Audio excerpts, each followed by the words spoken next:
Welcome to the Bungle Jungle, where we can't even stand watching the sport we talk about.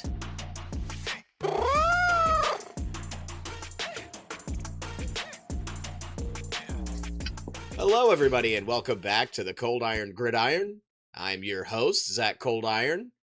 I'm here joined by my co-host, Sean Coldiron. Sean, do you have any messages for the audience this evening? Howdy, crackers. What's going on? We're also joined by our first recurring special guest. What Spinach has joined us yet again, also known as Hunter. Hunter, how are you doing? Hey, everyone. I'm doing okay, my friend. How about yourself? So, I want to get this out of the way because he knows how I'm doing. You're being facetious. We had a little bet last week with our predictions, and I've had my worst week so far. I went like 6-9, and everyone else got 10+ wins. So therefore, I have to write a love letter to the Cleveland Browns. I guess I should just get it started. For the longest time, I have been the Cleveland Browns' #1 hater. To saying their NFL championships belong to the Baltimore Ravens, to calling them the shithole of Ohio, I now write this love letter to not only the Cleveland Browns organization, but to the city of Cleveland. One of the football greats and Paul Brown co-founded this great organization with Arthur McBride in 1944 and established the great state of Ohio as the capital of American football for generations to come. Winning a prestigious amount of 8 NFL championships is not an easy task. Dominating the late 1940s and early 1950s is one of the most prestigious dynasties in American football history. Even until the death of the Great Browns dynasty in 1963 with the unfortunate firing of Paul Brown, it gave birth to a team I now forever hold in my heart, the Cincinnati Bengals. And for that, I will always be so grateful to the Cleveland Browns. However, up until the year 1996, the Browns went through a great hardship of mediocrity, ownership changes, and then the organization moved to Baltimore to create one of the most disgusting pile of shit organizations known as the Baltimore Ratbirds. I mean the Ravens. The Ravens. But, however, a couple years later, in 1999, the Browns made their comeback to the AFC by joining the AFC North, where for an unfortunate long time, they've gone through a line of quarterbacks who they've selected in the first round that have unfortunately gone nowhere. Now, we all know that the Cleveland Browns have always been known for being a defensive team, just like every other team in the AFC North. And it's really unfortunate that such a amazing city such as Cleveland has had the experience of very shitty offenses but fantastic defenses with players such as Denzel Ward and Myles Garrett, just to name two, at least for today. Now, I know that I said I was their biggest hater.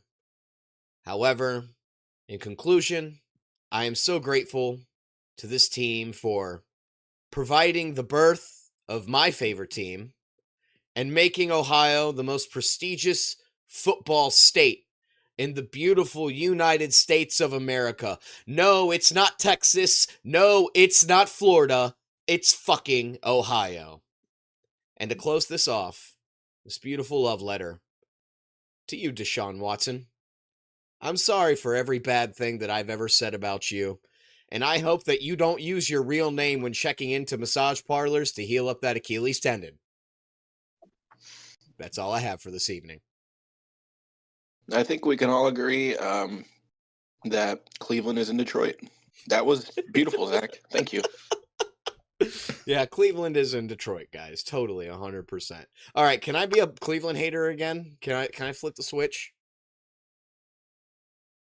Sadly. Yeah, fuck you Sadly. guys. I'm flipping the switch. Let's get down to business. This has been a crazy week of football, guys. I mean, just first things first. How about the big Chiefs acquisition in DeAndre Hopkins? I don't know if you guys saw about that, but I think they got. I don't think any trade details actually have come out yet, but that's a big addition for the Kansas City Chiefs. What do you guys think the Chiefs season's going to look like from this point on? So the Chiefs got him for a conditional 4th-round pick. It's a 5th-rounder, can become a 4th-rounder. I don't know the details on how it becomes a 4th. I assume it has something to do with some kind of incentive and how he performs. I will say this. How the Chiefs just got DeAndre Hopkins, who I know is not in his prime, okay? But it's still one of the premier hands guys in the league. It's like that meme. They can't keep getting away with it. And for the Titans to give away DeAndre, it's a sign that the Titans are in full rebuild mode. They're done. They're throwing in the towel on their season. They're trying to get as high of a pick as possible. They're in complete rebuild mode, and Chiefs once again get away with it.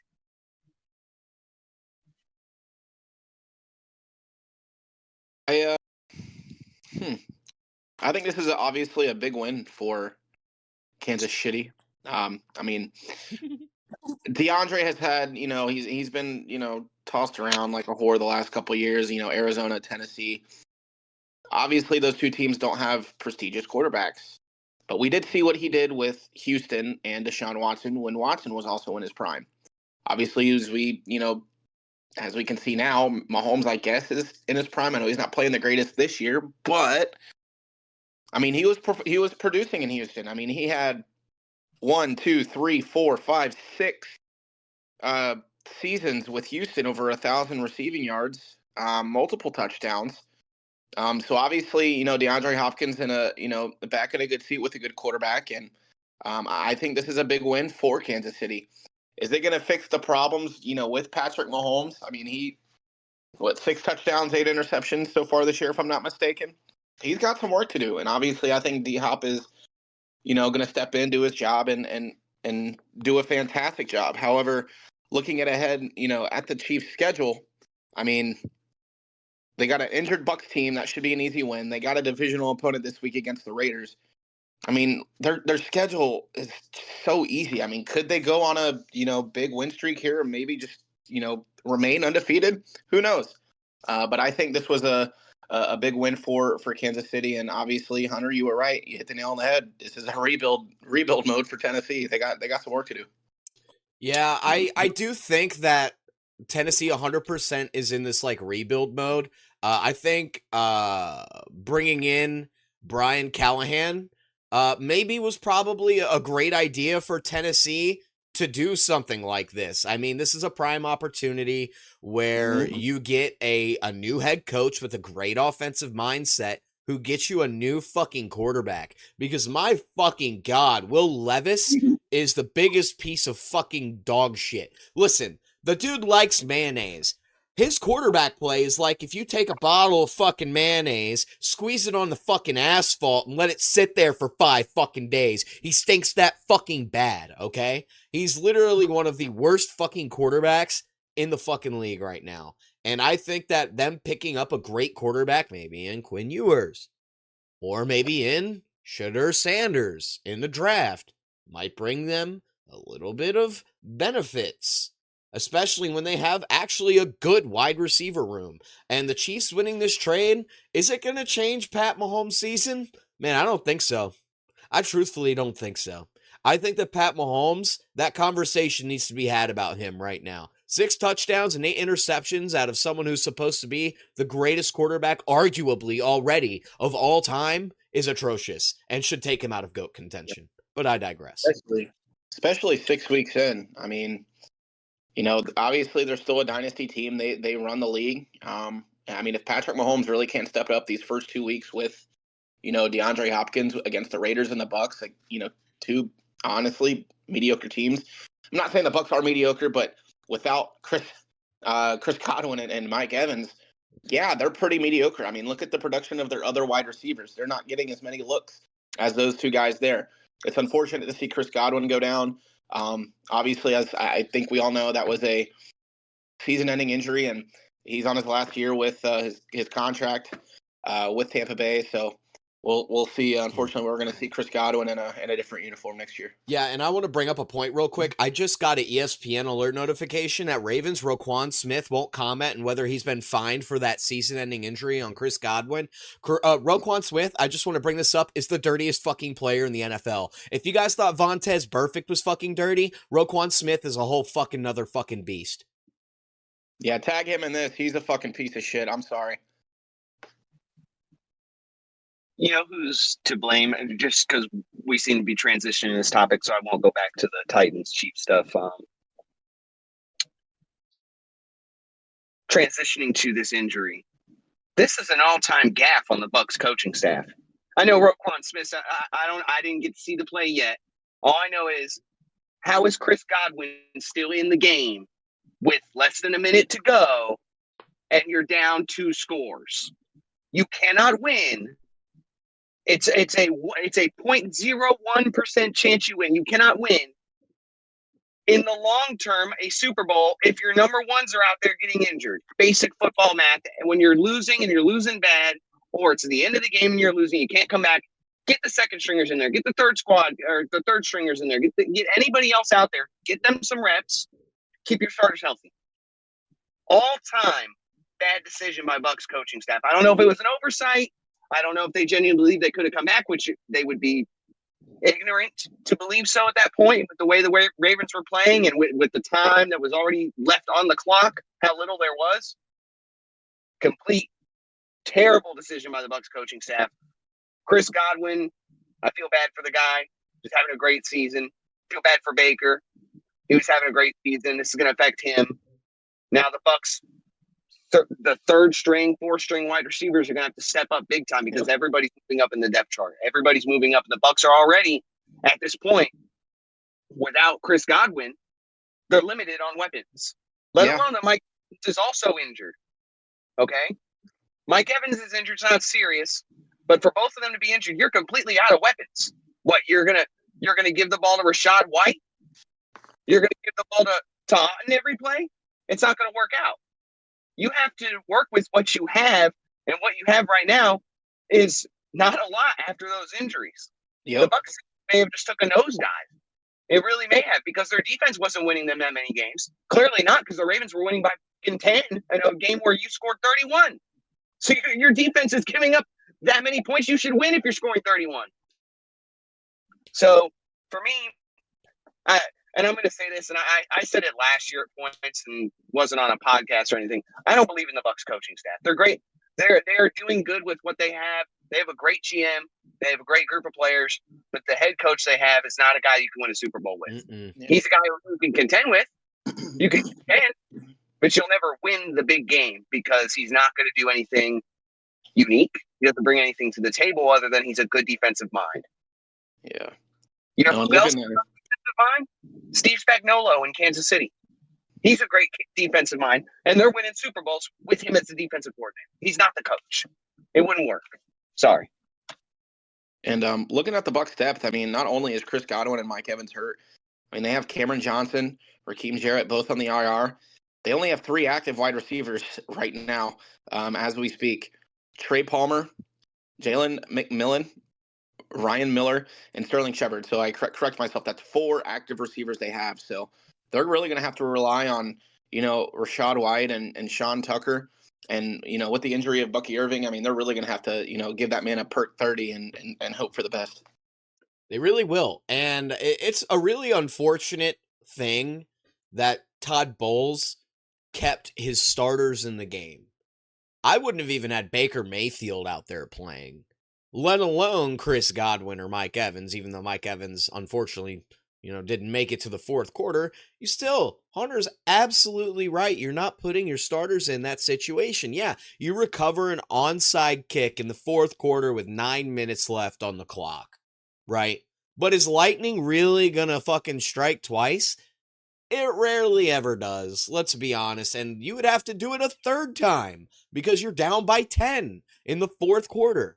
It was just absolutely piss poor decision making by the Bucs coaching staff.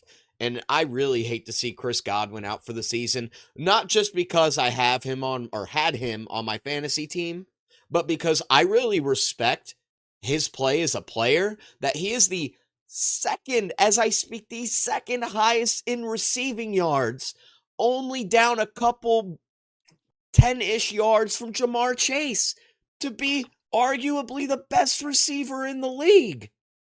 And you fucking just go out there and throw it away? I just can't, bro. I can't with the Bucs coaching staff. I legitimately think they should move on next year. That's an interesting point. He could be on the hot seat after that kind of stuff. I mean, there's a lot of coaches on the hot seat. Doug Peterson, Brian Dable. I don't think Doug Peterson's seeing the end of the season. Gerard Mayo. Those guys are all on the hot seat. I mean, Can you Todd tell me Bowles- how the Bengals lost to that fucking team and then they just lose 6 straight? I mean, I know it was the week 1 Bengals, but holy fucking shit. I really thought the Patriots had hope after beating us, but man, what a shame. Zach Taylor. It's an indictment on Zach Taylor and his ability to get his team prepped. Yep. I mean, it'd be one thing if it was, a once in a while thing, but it's every single season with him as head coach. You guys struggle in the first few weeks. You struggle. You may win a game, but I do recall you went 0-2, 0-3 last year to start the season, or the year before that. 0-2. So, and I know this from experience. Green Bay was like that with Mike McCarthy as head coach. Every freaking season we struggled at the early parts of the season. We would lose the first week, and we'd be lucky if we won the second. Mm-hmm. It's something that the Bengals are going to deal with. And that's another guy, when I was bringing up the hot seats earlier, I think he should be on the hot seat. I've been saying it for years. And I can get all the flack in the world. Cincinnati, all their fans can hate me when I say it. Zach Taylor is a bad head coach. He's got to go. Yep, and I I agree. agree. Dude is a lame duck head coach. He struck lightning in a bottle with the talent he had a Super Bowl run. It was a Cinderella run as well. A lot of things fell their way when they needed to. And they had a lot of great moments from key players, but their coaching is not what put them there. And now when you have to rely on the coaching to give your players an edge because everybody knows what they're capable of now, because you're no longer the Cinderella team, everybody has you're a target now, and he's not doing anything to bring you guys into that kind of contention. I understand the Bengals roster may not be as good as a Baltimore, okay? They may not have the defensive coordinator like a Kansas City, okay? But you do the best with what you have. And I know for a fact this is not the best of what that Bengals team is capable of with the weapons that they have. Their run game could be better. I get it. Running back situation, not incredible. Wide receiver group, one of the best in the league, period. Maybe the best in the league. Offensive line, good, serviceable. Defense, you've got a few weapons here and there, front, especially on your defensive line. Even though you've lost some pieces, especially on your defensive line, you got some young secondary guys that may work out. But for your record to be what it is it's completely the opposite of what I would expect when I look at the talent of the team and the schedule that you've had. Beating the Patriots week 1 should have been a lock, instant lock. And I know it's only week 1 and we're here in week 7, week 8, we're going into the, latter half of the season. Mm-hmm. We should not be looking back on that so much, but to me, that game is a microcosm of the grander struggles that he has as a head coach. And whether you guys make the playoffs or not, it's going to rear its head at some point this season and cost you. Because you don't see teams that don't make the Super Bowl with good head coaches having these kind of conversations. You look at the Packers, you look at the Rams. I know the Rams won that Super Bowl a while ago, but you don't hear conversations about, well, our head coach might not be that good. They know their head coach is good. Even though the Packers haven't won a Super Bowl with Matt LaFleur, they know this guy's money. Even though the Dolphins haven't really done anything with Mike McDaniel, they turned it around. They changed to his career. They know they've got something with Mike McDaniel. I don't feel like that's the same confidence I get from Zach Taylor as the head coach. It's more like, he's a man. He's like a game manager. He's like the Alex Smith of head coaches. No offense, Alex Smith.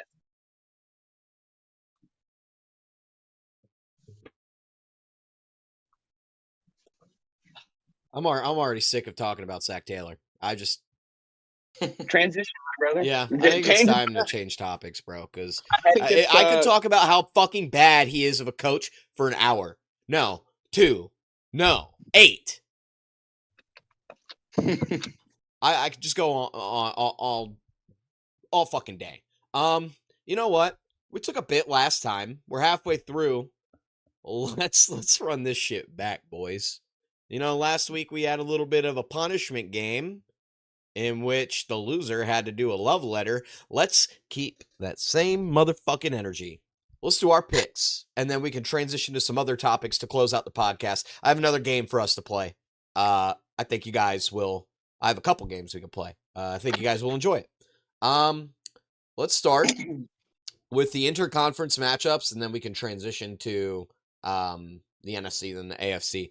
We're gonna start with our teams this week, guys, because we ended on them last week. But we have the Eagles going to Cincinnati to play the Cincinnati Bengals. Now, me and Sean are both superstitious fellas, and the Bengals are wearing their white uniforms. They are 4-0 in those white uniforms.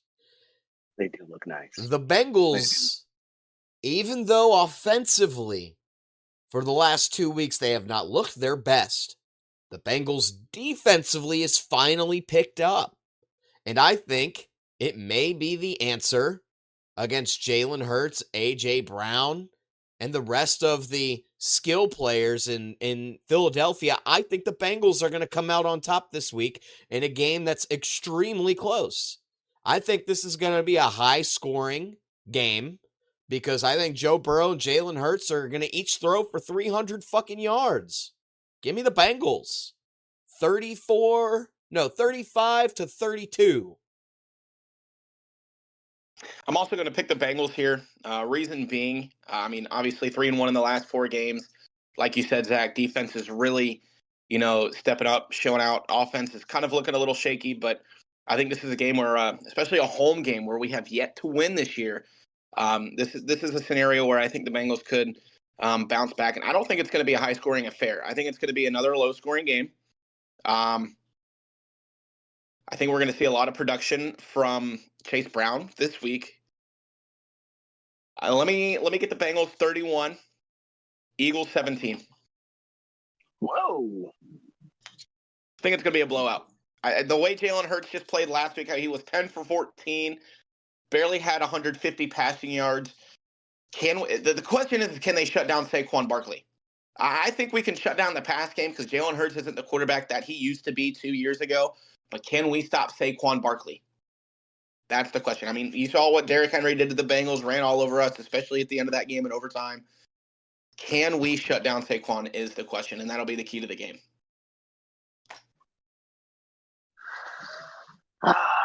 This is tough. The contrarian in me wants me to pick the Eagles. We're not being biased at all, right, Zach? No bias here. No bias here. Yeah, I'm going to be the contrarian. I'm going to go Eagles. Reason being, listen, Jalen Hurts hasn't had outstanding passing stats because he hasn't needed to. Last week, he didn't have to throw the ball but 14 times, and he completed 10 of them out of 14. That's still like 70. It's like close to 70%. Okay, he didn't have to throw the ball. Saquon ran for like 187. I think he ran for more. I don't know, but he ran crazy on them. If you don't got to throw the ball, why do it? If you don't got to throw it, why do it? Granted, they did play the Giants. They did play the Giants, but the Giants actually have a decent defense, specifically on the front seven side. So I look at that. I look at the Bengals. I think if this turns into a shootout, I like the Bengals' chances more. But can I trust the Bengals defense to stop Saquon from keeping the Eagles to play in the game they want to play? Because the Eagles want to play keep away. They want to play time of possession. They want to run the ball and every drive go out there and get at least a field goal. So that way, every drive you guys go out there, you have to score quick, and you got to score touchdowns every time. So I like the Bengals' chances. I really do. I really think this is a 50-50. I'm really picking the Eagles just because you both picked the Bengals. But the Eagles, I like their chances. Their secondary is starting to improve. Defensively, the Eagles look good. Jalen Hurts is their biggest question. But I think they can run the ball well enough that it won't matter. And if A.J. Brown plays, Jalen Hurts I'm going to say this, If you look at his number, if you look at Jalen Hurts' numbers without A.J. Brown versus with A.J. Brown, it's two different quarterbacks. It's insane. So if A.J. Brown's there, I'll go Eagles. I'm still going to go Eagles either way, though. But I take the Eagles in a slim one. All right, so those picks are locked in. We're going to move on to the next game that we got here. The Green Bay Packers are going to Jacksonville. This is my lock of the week. The Packers are going to fucking, and I know before we started the show, Hunter, you said that they're going to stoop down to the Jaguars level, but I don't think that the Packers are capable of stooping into the deepest, darkest piles of dog shit. I'm sorry, cat shit. I think the Packers are running away with this one. Yeah, not much to be said here. I mean, when you have Doug Peterson as your head coach, you're going to lose. Give me the Packers. Yeah, I'm not going to be the contrarian in this one. This is my team. And even though I said we would stoop down to their level, which I believe we will do, we will find a way to still snatch victory from the jaws of defeat, which will be the Jaguars' maw. Everything the Jaguars can do good, the Packers can do it better. Packers have a better defense. They're a better coach. They have a better defense coordinator. I think the Packers are going to really start coming into their own as we get into the latter half of the season. Just like last year, the Packers got better as the season progressed. I think it's going to happen again. I really think the only way the Jaguars win is if they can run the ball. That's the Packers' one thing. They have they're up 1 week and they have a good run defense, and then next week they're down and they have a bad run defense. Joe Mixon ate him alive last week. He went off. So I wouldn't put it past the committee that is the Jaguars running backfield, because Etienne's not going to be the starter by the end of the year. Bigsby or somebody else will be, because Bigsby's been more explosive. I think it's going to come down to that skill diff in coaching, and that Jordan Love can produce more explosive plays than Trevor Lawrence can. So I'm going to take the Packers. I'll lock as well. All right. The next game we got is the Arizona Cardinals are flying to Miami, and Tua Tagovailoa is making his return, starting. Maybe Tyreek Hill will get more than 0.5 fantasy points this week. But, with Marvin Harrison Jr. still being out, Tua's back. I don't know what his mental state's going to be like. Kyler Murray looks pretty good. This could be a toss-up. I'm going to take the Dolphins. I just think Tua's a good quarterback. He's come back from concussions like this before, and he's still proven that he's a good quarterback. I think the Dolphins will take this one. Yeah, it's very unfortunate that MHJ obviously isn't playing. With the release of Black Ops 6 tomorrow, we all know Kyler Murray is going to be too busy, locked into those ranked matches, whatever. Tua's coming back. Dolphins obviously struggle without Tua, but with Tua, they're a very successful team. I'm also going to go ahead and take Miami at home. I'm not going to lie, Zach. I think Zach kind of convinced me with the Black Ops 6 Kyler Murray stuff, to be honest. I want to say the Cardinals because they have been healthier. Not saying the healthiest team, they've been healthier this season. And even though they don't have MHJ, they still have McBride, and they can run the ball really well with James Conner. Their defense has been suspect at times, especially against good quarterbacks. They give up a lot of points. Tua, when healthy, makes the Dolphins a different team. Their numbers with and without him are astronomically different. He's been practicing. Is there going to be a little rust at the beginning? I think so. I think the Cardinals' path to victory is going to be getting ahead early and then keeping the lead via time of possession, because Tua is going to have to shake off a little bit of rust. I pray that Tua does not take a vicious hit. I pray he does not take a vicious hit, because then it's over. The Dolphins are so much more explosive, though, offensively than the Cardinals are without MHJ. A-Chain plays better with Tua. Mostert plays better with Tua. The offensive line plays better for Tua. The defense, for some reason, plays better when Tua is on the field. So I'm going to go Dolphins as well. I think they're going to unite around Tua coming back. I think they have a good game plan. The Cardinals defense is perfect for them to come back. And it's really going to be, can the Cardinals put up enough points before the Dolphins start to get everything together. Don't be surprised, though, if the Cardinals win, but I'm taking the Dolphins. All right. Well, seems like it's a unanimous decision there. I think this is going to be a unanimous decision here, too. The Titans at the Lions. I don't even need to explain why I'm picking the Lions. Jared Goff is him.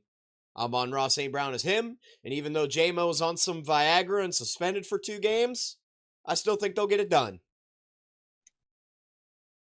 Yeah, this is going to be my lock of the week. Titans, like we said, minutes ago, they're rebuilding. They don't have a lot going for them other than Tyler Boyd, and I think looking at their depth chart, who's their wide receiver one? He was a big gambler. Calvin Ridley. He's questionable. Yeah, this is going to be my lock of the week. Give me Detroit. Yeah, I typically go in pretty in depth in most games, but yeah, I'm taking the Lions. Enough said. The Lions are probably the best in the NFC right now. Other than I want to say the Packers, but I think the Lions are the best team in the NFC right now. So, yeah, Lions via epic ass whooping. All right, so the next game we got Buffalo Bills going to Seattle. And I am very firm on my belief that Geno Smith is a fucking fraud, even though he leads the league in passing yards. I truthfully think Josh Allen is him. He's looking like him. He's looking like the front runner for MVP alongside Lamar Jackson. I think the Bills are going to get this one done, bro. I just really think they are. I agree with Zach. I mean, not much to be said here with this game either.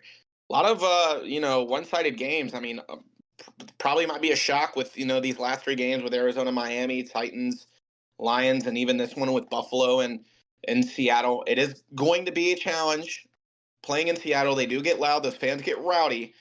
But the way Josh Allen's been playing this year, he has yet to throw an interception. And we're 7 weeks in. We're going into week 8. He has 0 interceptions. This is a Josh Allen that we have not seen before, like any other. And I'm going to go ahead and take Buffalo on the road. Yeah, I'm going to be honest with you guys. I think you guys are sleeping on the Seattle Seahawks. I'm taking the Seahawks. Listen, this is my sleeper pick of the week. I'm telling you, the Bills are going to get caught sleeping. I am a firm believer in Josh Allen. I'm a firm believer in that Bills team. I believe that if they play at their best, they can contend with anybody. But Seattle is scary good right now. Their defense is good. They can run against anybody. I mean, I think the only team that could run the ball against Seattle is Baltimore. And even then, I don't think D. Henry's going to go crazy. I think he's going to be good, but I don't think he's going to go crazy. Seattle's run defense is astounding. And if you make the Bills one-dimensional, then you're relying on a good secondary. The Seahawks have a good secondary to shut down the weapons on the outside. And Amari Cooper, while stayed wide receiver 1 and trustworthy, I question the ability of everyone else. I know Keon Coleman just had that great game, but you're talking about the limited amount of options the Bills are going to have against a good Seattle defense. And I argue great the last few weeks against Seattle's offense, which is much more complete than Buffalo's. They can throw the ball and they can run the ball, whether it's Charbonnet or Kenneth Walker back there. They can run the ball, and they can do it with the best of them. The Bills cannot do that. Unless James Cook is on his game, they're not going to run the ball as well. I think Seattle being at home, Seattle's DK, Seattle's got Tyler. They've got their running backs healthy. Seattle's going to have a good game plan for this. I think they're going to play time of possession. And I'm going to take the Seahawks in the upset of the week for me. All right. I think that's definitely viable. Could possibly happen. Our next game, New Orleans Saints are flying to Los Angeles, facing the Chargers. I got the Saints as my pick for this one. I don't know, man. I've not been very impressed with the Chargers. I mean, against the Cardinals, they couldn't get anything done on offense. I think Justin Herbert is being exposed right now in a way. Even though I really like Justin Herbert, I think to be honest, and Sean might not agree with me, if before the season I thought he was on the same level as Burrow, I don't know if that's fucking true anymore. And personally, I know the Saints are hurt. Very, very hurt. But they still got Kamara. I think Spencer Rattler's pretty decent. I don't think he's the worst backup quarterback in the NFL. I think they can get it done. I think it's going to be a run-heavy game from the Saints standpoint, but I think they'll get it done. And Zach, I think what you had said with New Orleans being so hurt, that's what's pulling me away from picking the Saints to obviously win this game. The New Orleans Saints don't have a winning record, and the Chargers have yet to lose to a team with a winning record. And this is at home. I know they don't have a lot of home attendance, a lot of fans out there in LA, but I think the Chargers all around are better on offense. Obviously, Saints do have a great defense, but man, they're too banged up for me to pick the Saints on this game. So I'm going to go ahead and take the Los Angeles Chargers to take this one away. I'm going to have to agree with Sean on this one. Chargers, listen, better head coach, better quarterback, healthier, and their record shows that they're more consistent than the Saints. The Saints had a really good week 1, week 2. They have done nothing since. I think they're 2-5, 2-6. 3-5, I think. No, 2-5, 2-5. Sorry. So 2-5. So you've lost 5 straight. Yep. Dennis Allen is not a good head coach. The team is not healthy, and Spencer Rattler, at his best, is a losing quarterback. The proof is in the pudding so far. So I'm going to go with the proven commodity of the Chargers. Plus, you got to think Harbaugh as your mastermind, as a head coach. He's obviously going to outcoach whoever the Saints head coach is at this point. Yeah, he's probably going to steal some signs and stuff from him, but that's okay. It's just the nature of the game. Looks like Zach's ready to give his trying, about the Steelers. If you're not peeking, you're not trying. Exactly. All right. Next game is going to be, this could also be a potential for a lock of the week, but I already chose my lock. Panthers at Broncos. That defense is disgusting. Bo Nix is looking decent. I think the Broncos take this away. I don't really need to explain myself here. Yeah, give me the Broncos. Complete agreements. Broncos, great defense. Suspect offense, but they seem like they're learning how to run the ball. Broncos, maybe by the grace of the football gods, it's close, but the Broncos. All right. So the next game is the last interconference matchup. Holy shit, there are so many this week. It's absolutely crazy. We got Danny Dimes and the New York Giants flying to the Yinstown, Pittsburgh, where Mr. Unlimited is going to be playing quarterback. And let's talk about Danger Russ, man. His game against the Jets, holy shit. You know what? I was a Russ hater. And I think, in the 2010s, he's a great quarterback. But I thought he was washed. Maybe he's not fucking washed. Because let's be honest, and we each fucking know this here, the Jets defense is fucking awesome. They're great. I think Danger Russ proves that he's going to go up against another great defense and fucking win. I got the Steelers on lock for this one, man. Give me the Steelers. I'm going to take Pittsburgh as well. I think Russell just plays well all around whenever he has a good defense against them. I mean, obviously we saw the what do they call that Seattle defense back in the teens? Somebody help me out here. Boom. Yeah, Legion of Boom. I mean, look what he did with the Legion of Boom. He went to 2 Super Bowls. Yeah, I know he lost one, whatever, big deal. But he's very successful when he has a great team around him. I would like to see more production out of Justin Fields. Maybe, obviously, use both quarterbacks. Justin Fields is your more athletic guy. He could scramble, obviously, run a little bit more. Russ is your more accurate. I wouldn't call him a deep threat quarterback, but he's definitely more of a quarterback than Justin Fields is. But man, it's just so hard to beat, Pittsburgh and Pittsburgh. And I'm really hoping for, a Steelers downfall sometime soon, considering they're, 5-2, tied with the Ravens, first in the division. But man, they have a really, really tough schedule coming up. They have a bye week next week. They have an explosive Commanders offense next week. I think, or the week after.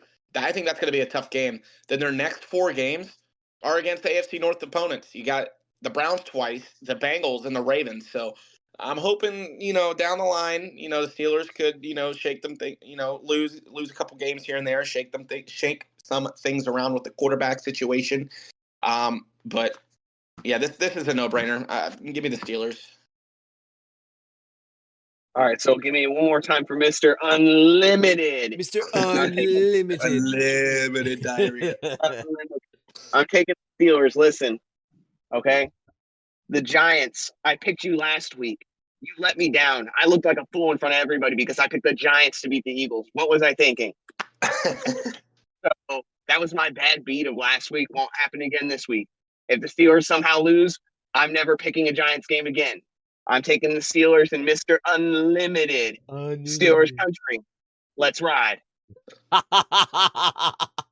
All right, man.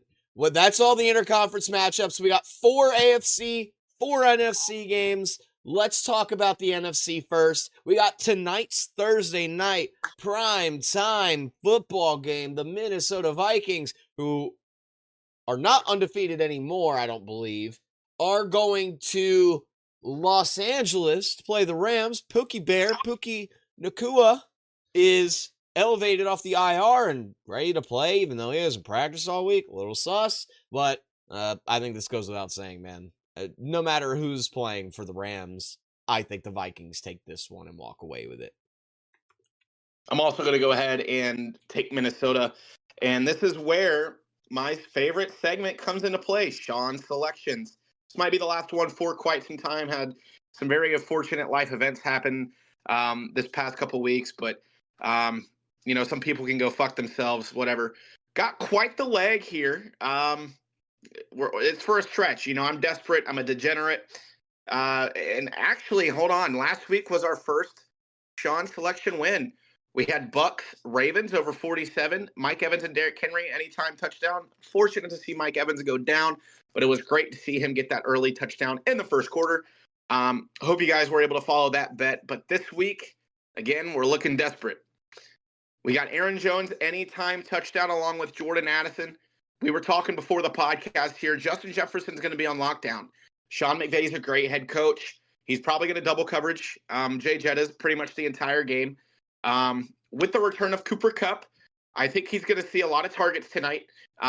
So go ahead and lock in Cooper Kupp at 6.5 or more receptions, and Kyron Williams over 59.5 rushing yards. So that is our selection for this week. As for the game, I know with the return of Puka and Cooper Kupp, we're going to see a lot more, production from Matthew Stafford in the pass side of things, but the Vikings just, seem to be a more consistent team all around. And that's why I'm going to go ahead and pick Minnesota to win this game on the road.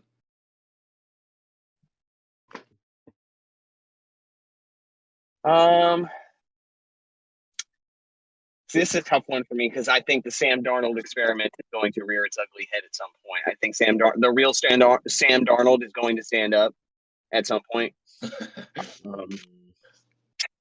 I want to pick the Rams because the Rams. I think both teams have good head coaches. I think the Vikings might get caught sleepwalking. They're coming off a tough loss, but I'm going to go Vikings. Listen, I think the Vikings just are more healthy.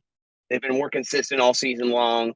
Even if Sam Darnold isn't great and he's just good or serviceable, Aaron Jones is going to run crazy. The Rams are going to have to guard. So there's only so many guys you can guard. TJ Hawkinson comes back tonight for the Vikings as well. They have a good O-line, a lot of weapons on the outside. Jordan Addison is that dude. He's a great compliment to Justin Jefferson. Aaron Jones, that's my dog. That's my boy. I rooted for him for many years. I'm still rooting for him, even though he's in a purple jersey. So I'll take the Vikings. All right. So, unfortunately, our Bucks are on the next matchup, and they've got another divisional matchup. We got the Falcons at Tampa Bay. Tampa's too hurt. I think the Saints have a true chance. But this offense is banged up. And guess whose offense is not banged up? The Atlanta Falcons. And guess whose defense is not banged up? The Atlanta Falcons. Give me the Falcons. Yeah, I'm gonna go ahead and take Atlanta here.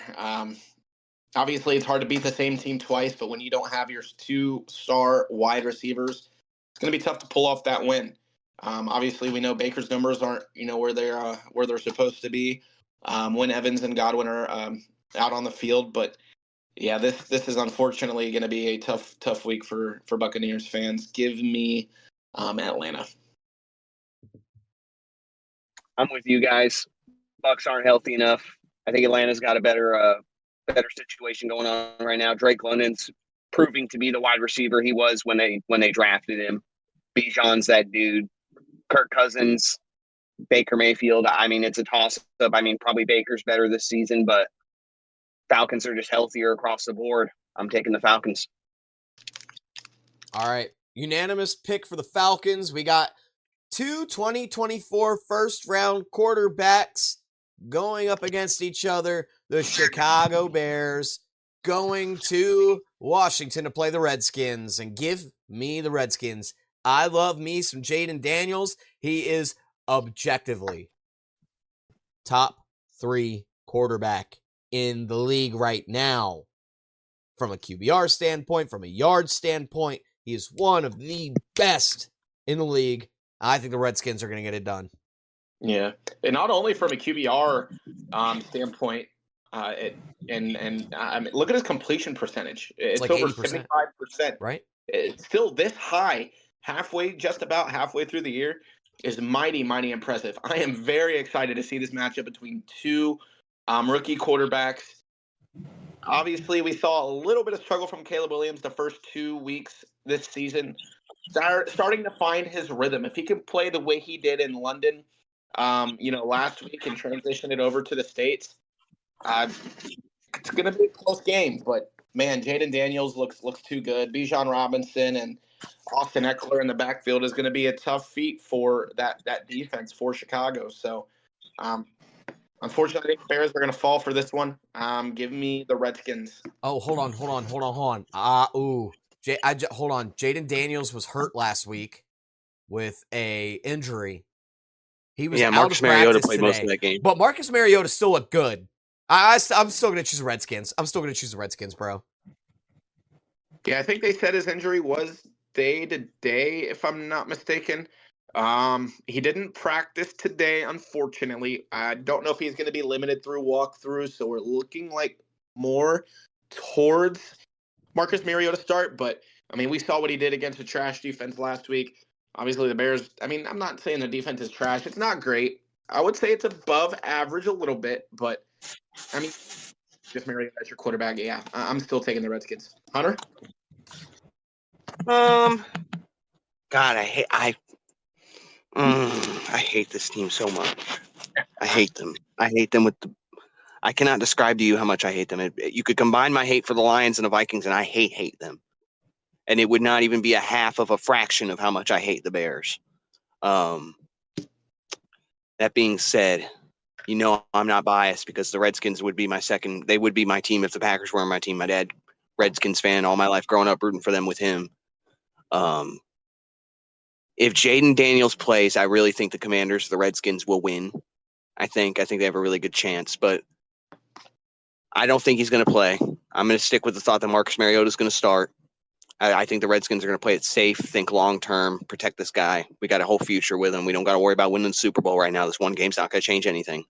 Bears have a better defense, way better defense than the Commanders right now. Commanders are up and down every week. Bears are consistent. They have a good defense. Bears' biggest knock against them is they have not played a great team. They have not beaten a great team. Commanders' biggest knock is that they haven't beaten they have beaten some good defenses. They haven't. I don't know if they've beaten a defense as good as the Bears, but I think the Bears are going to be healthier, and I think that they're just going to string together a more complete game. I like their running back group a lot more than I like Washington's, so I'm going to take Chicago. All right. Last game in our NFC matchup, by the way, is every Green Bay Packers fan's wet fucking dream. The Dallas Cowboys are going to San Francisco to play the 49ers, and I think the 49ers are going to take it. I just think they're the better overall team right now. Their defense looks good. Their offense looks pretty good. Brock Purdy's playing pretty well, even though he's out for the rest of the season. Brandon Ayuk and Debo's coming off of pneumonia. I do think Brock Purdy's a pretty good quarterback and has been able to find success with his not primary weapons. So give me the 49ers. Okay, valid point. It's very unfortunate to see Ayuk go down. I hope and pray Debo does get healthy. I'm sure he's already feeling a lot better. They obviously, the 49ers will probably dump $1 million or whatever to, make that man feel better. But, they struggled this past week against Kansas City. I know they're, defensively a fantastic team. Pat Mahomes isn't playing like he used to be offensively. So he's just getting carried by the D. Pause, all Diddy. This is actually going to be my upset pick of the week. I'm going to go ahead and pick the Dallas Cowboys on the road here against San Francisco. I think the struggles continue to leak into this week. And this is a hard one. You bring up Green Bay Packers wet dream. It's my nightmare. I hate both these teams. I love playing the Cowboys because we always destroy them. But the 49ers are literally responsible for my team missing the Super Bowl 4 or 5 times at this point in my lifetime, maybe even more. If I really think about it and go back to the Favre years, probably like 6 or 7. But listen, they're a team that I can't really trust when it comes to the Cowboys. You're one-dimensional. You have no run game. None. Non-existent. They're one-dimensional on offense. They don't have that many weapons outside of CD and maybe Ferguson at tight end. 49ers have a better head coach. Can't stand Mike McCarthy. Cost my team Super Bowls with his head coach skills. So that should tell you a fair indictment of himself. I don't really think very highly of his coaching ability. I think he got by on Aaron Rodgers' talent. 49ers have a great head coach who can make something out of nothing. Literally the last draft pick in the draft. He turns him into a potential franchise quarterback. 49ers have a more complete offense. Their defense, even though it's banged up, is better than the Cowboys' offense is, even on its best days, usually. I'm going to take the 49ers. Yeah, buddy. Join Team 49. All right. AFC time. The best conference in football, baby. Can't change my mind there. Love me some AFC football. We got the Colts going to Houston to play the Texans. CJ Stroud looked fucking awful last week. He looked absolutely awful. But you know who looked like a fucking god last week? My man. My favorite Bengals running back of all time. Joe, come back. Come back, Joe. I miss you. Should have paid that man. Should have paid that man. Should have paid him, man. Huh. Yeah, give me the Texans, though. I think CJ Stroud just had an off week. Who did the Texans play last week? Fuck if I remember. Texans? They played the Packers. Packers, yeah. Yeah, we beat them on a last-second field goal from McManus. It's amazing. I didn't even get to watch it live. Like, I haven't watched any games this whole season. Anyways. Yeah, it was a shame to see the Texans fall. Still got some light at the end of the tunnel for the Packers. Not saying they're a bad team, but I know it was kind of scary seeing Jordan Love go down earlier in the year.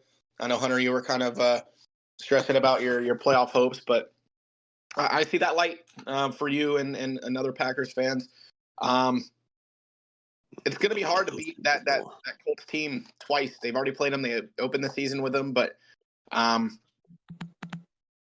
honestly, yeah, Texans are a better all-around team. Not much to be said here. I'm going to take Houston at home. I'm sorry. When you said the matchup, I was zoned out for a second. I'm not going to lie. I was thinking about something one of y'all said. Houston's playing who? The Colts. Oh, the Colts. Anthony Richardson. I'm gonna just go ahead and say this. I'm taking this from our good buddy Raph because he brought this up in the chat earlier. He is like Lamar Jackson off of Temu or Wish. he's so bad.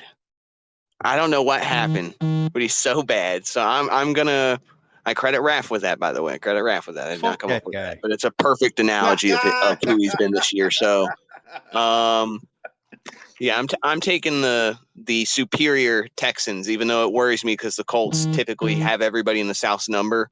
I'm taking the Texans, unless Joe Flacco was the quarterback, and even if he was, I'm still taking the Texans. They're superior. All right, let's try to get through these last three matchups. Baltimore playing the Browns. Yeah, we all know what the fuck's going on here, boys. Give me the Ravens. Give me the Ravens. The Ravens and Steelers downfall. We're already seeing the Browns. Shout out Parker. Sorry, pal. We're 2 games back, man. We're so close. I told you weeks ago that the Bengals were about to go on a big win streak. We have won 3 of our last 4 games. Yes, this is a test. It's at home against Philly. We're wearing our all-white uniforms, which we have yet to lose in. We have yet to win a game at home. This has to happen. I'm hoping the Browns win. I'm hoping the Giants win. Definitely not going to happen. So this week, obviously, is going to be a must-win game for Cincinnati. But unfortunately, I see Baltimore winning this game. Wait, what game are you talking about? Because we already picked the Bengals game. I was just talking about how the Ravens and the Steelers need a downfall, but I don't see it in their future. So that's why I'm still picking the Steelers to beat the Giants and the Ravens here to beat the Browns. Oh, okay. Yeah, I'm in complete agreement with you. Ravens win. Yeah, the Browns team that left Cleveland to go to Baltimore is going to beat the Browns team that came back after the Browns left originally. So I'll take the original Browns to beat the new Browns because the new Browns suck and the original Browns win Super Bowls and championships because every championship the Browns ever had is technically Baltimore's. So, yeah, Lamar Jackson, Derrick Henry, Zay Flowers. Enough said. All right, 2 more matchups to go. Then we got a little game I'd like to play. Jets are playing the Patriots, going to Boston, Massachusetts. Give me the Jets. Give me the Jets, Jets. The Patriots look like absolute dog water, and I don't think they'll get it done. Yeah. Jets are, obviously they're due for a win. Against this terrible Patriots team. Again, I still don't know how the Bengals lost to them. But I think if the Patriots lose this week, Jared Mayo might be bagging groceries. Who knows? This is going to be easy. There's so many games this week that should be straight up wins. But I just have a feeling all 3 of us are going to get bent over and fucked raw. But give me the Jets. This is a game that is certainly going to be an all-time classic. Let me tell you, yeah. High scoring. 2 of the league's youngest and most premier offenses with genius minds at head coach. Yeah, no, not at all. Listen, we got the ghost, the shell of the New England Patriots versus the retirement home at quarterback New York Jets. So, even without a head coach, the Jets are more talented, and maybe they're better maybe not having a head coach is better than having Gerard Mayo as head coach in New England. So, I'm going to take Aaron Rodgers and the Jets. All right. Last game, boys. Kansas City, Queefs versus the Las Vegas Crybabies. Raiders. This goes without saying. I think the Chiefs will remain the sole undefeated team in the NFL. Give me the Chiefs. Again, Patrick Mahomes is getting carried by the D. Give me Kansas City. Not his first time. Kansas City's going to win. They're going to win how they've been winning the last few years on the back of their defense. Their defense is arguably the best in the league. They're the best coached, at least. Andy Reid, best coach in the league. Pat Mahomes always comes up in the clutch. So I'm gonna take Kansas City, even though the Raiders seem to have their number sometimes. All right. So before we transition to the next topic, I have a little song I'm gonna sing for everybody. Oh,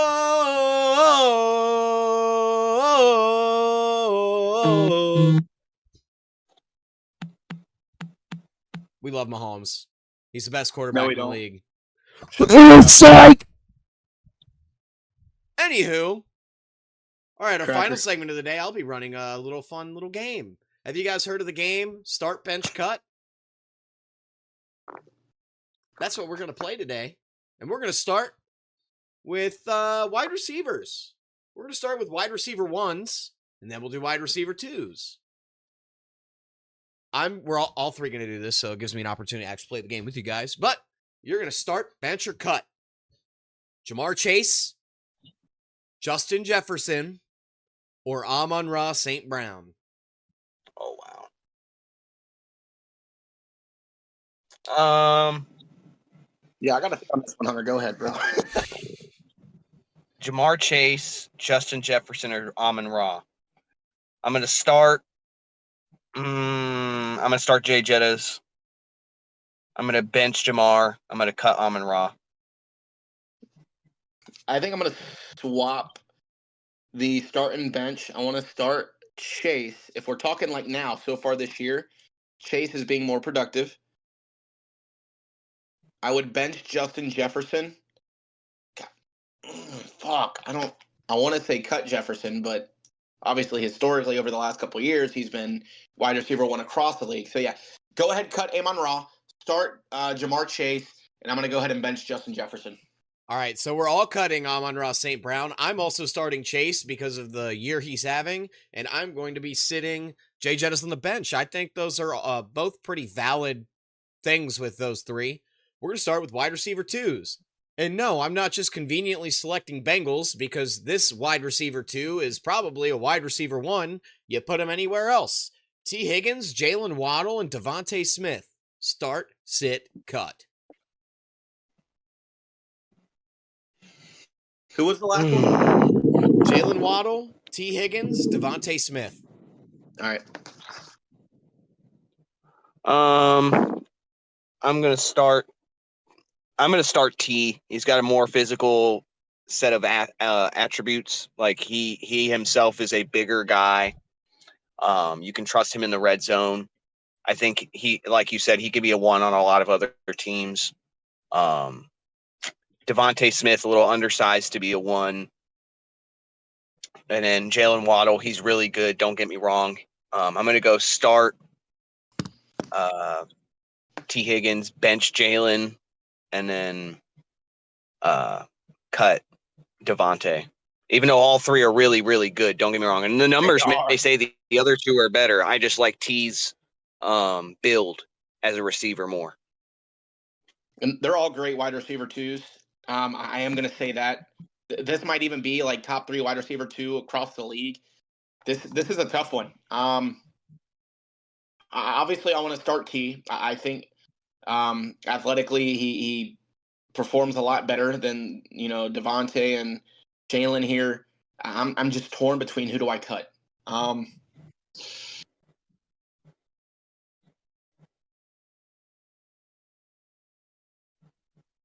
going to say cut Waddle and bench Smith. And the reason behind that is actually let me switch that. Bench Waddle due to the fact that he's under Tyreek Hill. He's obviously learning a lot from him. And I'm going to say cut Smith. He just, I don't know. That's a tough one, Zach. You really got my my balls jiggling with this one. But I'm going to stick with benching Devontae and cutting Waddle. All right. So I will also be starting T. Higgins is one of the most physical receivers. He can catch in triple fucking coverage. Why would I not start T? I think I'm going to bench Jalen Waddle. His average, I think, yards per catch is like 12.5 or something like that, compared to Devontae's like 11.3 or 5 or something like that. I'd want a guy who can get those extra yards. So I'm going to be starting T, benching Jalen Waddle, and cutting Devontae Smith. All right. Defense. Check Eagle. Tuesday. Nick Bosa, TJ Watt, Myles Garrett.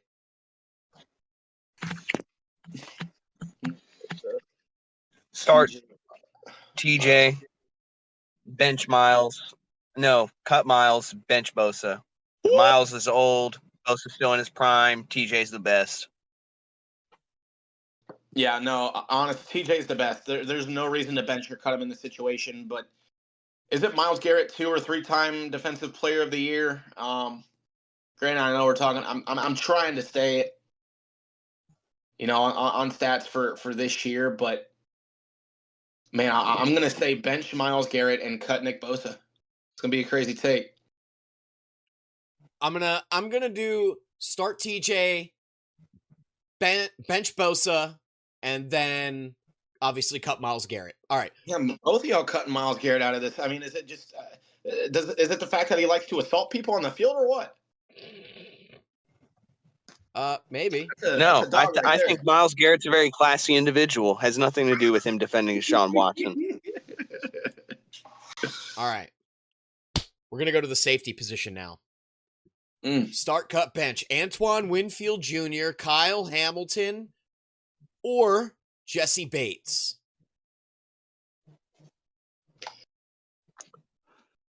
Oh, man.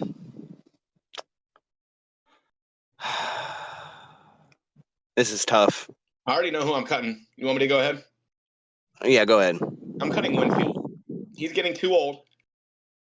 I'm going to bench Hamilton. And obviously, I'm going to start my former Bengal, Jesse Bates. Wow. So I'm starting Bates, cutting Hamilton, and benching Antoine Winfield Jr. I can't believe you just said Antoine Winfield Jr. is fucking old. That blows my fucking mind, the fact you said that. Because he's just as old as you dumb fuck. Hey man, these motherfuckers. I'm old. I'm an old motherfucker, man. He's younger than me, and I'm an old motherfucker here. Okay. Jesus. I'm gonna cut Winfield as well. I'm going to bench Hamilton, and I'm going to start Bates. Valid. I think Winfield's just the odd man out. Hamilton's young, man. Young buck right there. That buck there, that Ravens D, man. Fuck. They're terrible. No diddy, please. No diddy, please. No diddy, indeed. All right, we're going to do the next one. I'm trying to do like the top three in each position because I want to make it hard for you guys. The linebacker position, we got Fred Warner, Roquan Smith, the dirtiest motherfucking rat bird in history, and Demario Davis. Give me Fred Warner start. Give me Demario Davis bench, and let me cut Roquan. I didn't see the play, so I can't comment on Roquan, what happened there. I just think Fred Warner's the best linebacker in the league. Demario's really good too, but Fred Warner, unquestionable start. Yep, I'm sticking with Hunter. That's a great choice. Beautiful. Yep. I actually agree with that 100%.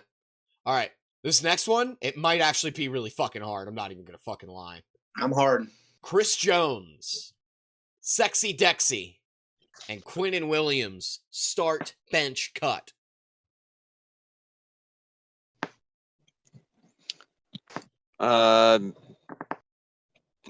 Start Dex. Bench Chris Jones. No, start Chris Jones, bench Dex, and then cut Williams. Chris Jones, although he's not in his prime, he shows up in the big moments, and I always go with the guy who shows up in the big moments.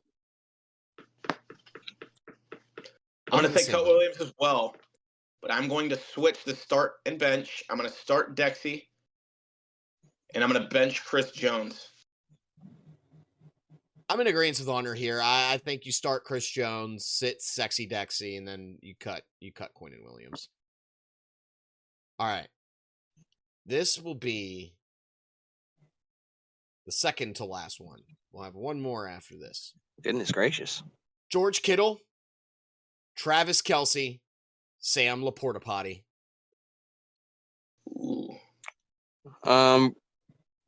Looking at their whole careers, I'm going to go with, I don't know, because he's aged a little bit this season. He hasn't been used as much. Mm-hmm. Kittle's a more complete tight end. He blocks a lot more. Travis Kelce's the best catching, receiving tight end.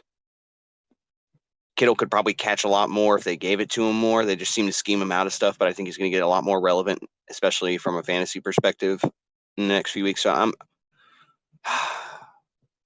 if I have to play the whole game and have to rely on the guy to block, pass, everything, I know Kelce can block too. He is a good run blocker. I'm going to start Kelce. I'm going to bench Kittle. I'm going to cut Laporta. This is going to be interesting. I'm going to cut Kelce. Wow, I kind of regret saying that. I'm not gonna lie. Keep going. Keep going. I'm eating my words No here. takesies, backsies. I'm going to bench Kittle. I am starting Sam Laporta potty. All right. I'm starting George Kittle, and I'm cutting Travis Kelce, and I am benching Sam Laporta. You could just put, I'm cutting the Chiefs player. Anytime you got a Chiefs player up there, y'all are gonna cut Hey, him. no. I Y'all started gonna Chris cut him every Jones, time. dude. Chill. All right, guys. Last one. This will be the funnest one, and I saved it for last. And I'm not choosing Patrick Mahomes. I'm just fucking not. I don't want to fucking hear it anymore. I want to do this to the true top 3 quarterbacks in the league right now, and that's Lamar Jackson, Joe Burrow, and Josh Allen. Right now.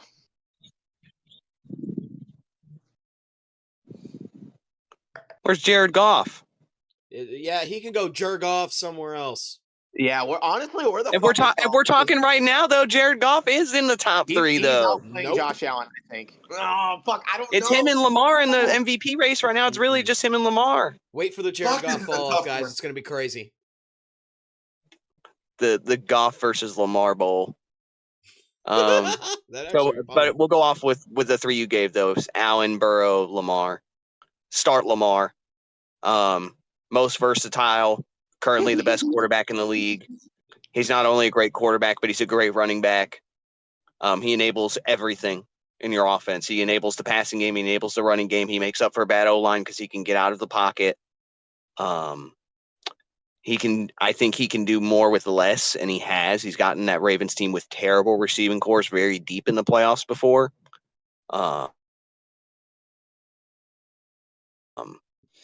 Bench Joe. No, I'm going to bench Josh Allen. I think for the same reasons as Lamar. I think he's more versatile than Joe Burrow. I think that he's got a bigger arm. Although I think Joe is probably the smartest of the 3 quarterbacks. His physical skills don't match that of Josh Allen or Lamar's. And I think that's why I will take them over him. I think they both have either Lamar has extremely better legs or Josh Allen has a better arm and sense of arm strength. Not saying Joe Burrow's not a top 3 quarterback. I'm just saying he's not better than these 2. So I'm starting Lamar and benching Josh and cutting Joe. Well, it's been a pleasure having you. As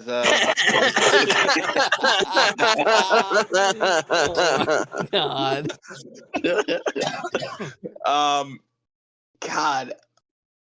I know I talk my shit with Lamar, but God, is he athletic.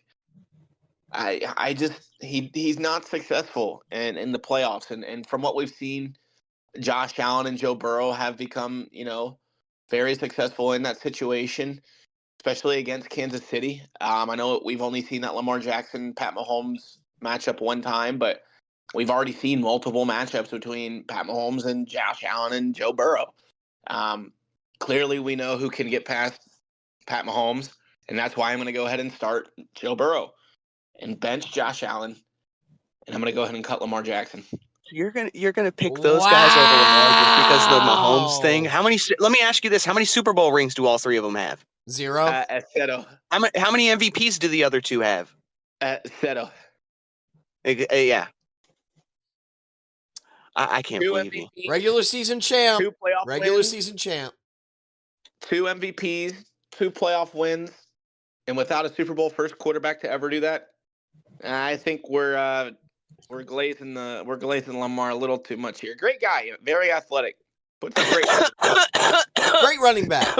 Great running back. Great That's what running you might back. as well just say that. You might as well just say that. If his skin was white, you would say he's a classy individual. You would say he's a classy quarterback. Oh my God! He We're gonna reminds get canceled. you of Unitas or of fucking Roger Staubach or some bullshit. No, I can't pick the thug Lamar Jackson. He's too much like Michael Vick. I'm gonna make a joke, but I don't want to get canceled on this show here. I'm sorry. You're done. You're fired. No, I'm just playing. I mean, you bring up a good point. I mean, like when I'm on X, that's all I see about Lamar Jackson is, oh, well, he's just a running back. Yeah, no, I'm starting that motherfucker. I'm starting Lamar Jackson. I mean, Dude, there is no better quarterback in the league today. Not a single goddamn one. And I'm sorry. I love Joe Burrow. I'll suck Joe Burrow's fucking balls all fucking day long on this goddamn podcast. But guess what? He ain't better than Lamar Jackson. He isn't. But I'm sure as fucking to sit Burrow on my bench so he can learn a thing or two about being a fucking athletic quarterback. And I'm cutting Josh Allen. If I'm wanting to win a Super Bowl, that's what I'm going to do. Yeah, where the fuck's Jared Goff? Yeah, he can go Jared Goff my nuts, okay? He'd get cut. Let's be honest. He'd be the first one cut on everybody's list. Yeah. Oh, if you do would Lamar, take Jared Allen, and Goff over Josh Allen and Joe Burrow. Yeah, come on, bro. Like, come or on. Or Lamar, and God forbid you say over Lamar. God forbid. God, please. I will not tolerate the Lamar slander. I won't either. And everyone knows that I will talk my shit about Lamar in the postseason. He can't get it done. I think this is going to be his year, bro. I really do. I really fucking do. I think he's winning a fucking ring. I'm adding that to my Twitter bio. You better. You fucking better. All right. How can you say he's going to win a ring this year when the Packers are winning a ring this year? They already have one. We'll see about that. But yeah, we're going to cut it off here now. We've been going for about an hour and 15 minutes. This is probably going to be uploaded on Friday, so you'll see our picks tomorrow. Because to be honest, I got a lot of shit going on right now. And yeah, fuck certain people for putting me in this situation. But yeah, anyways, that's it for this episode of the Coldiron Gridiron podcast. I want to appreciate you all for tuning in and listening. And I want to appreciate Hunter and Sean for coming in, being on this podcast with me. So next week's game, I'm going to give you guys, and Hunter, if you choose to join next week as well, you can. We're going to build a team. We're going to create a draft order. You get to choose a quarterback, wide receiver 1, wide receiver 2, wide receiver 3, running back, tight end, all this shit, and a defense. And you got to build a team. Whoever's got the best team wins. Very well. All right. I look forward to it. Any closing statements from you, gentlemen? Appreciate you guys having me on again. Shit, maybe we get Parker in on this too. I'd love to finally get the Browns fan on here. I'm sad he didn't get to listen to my love letter today. That's okay. He'll listen to it later. Yeah, and he'll be like, yes. Finally, he said something nice. All right. Well, thank you for tuning in, everybody. This is the Bungle Jungle, a.k.a. the Coldiron Gridiron podcast. If the Bengals win this week, we'll also be the Coldiron Gridiron podcast again. Because the Bengals will finally be 500. Pray to the football gods. See you guys later. Take it easy. Take it easy.